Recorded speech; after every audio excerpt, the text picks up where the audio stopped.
Dağların zirvelerini alıp kara bulutlar, vətən uğrunda ölmeye hazırız biz ay dağlar.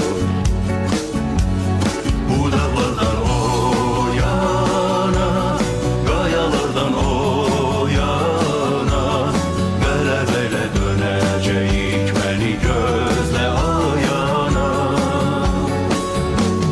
Diz çökərəm qarşında, ölərəm mən yolunda, qələbəsiz dönmərəm, məni gözlə ayana.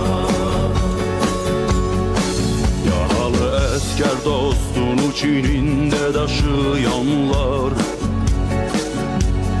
gözyaşları gözlərində əbədi quruyanlar.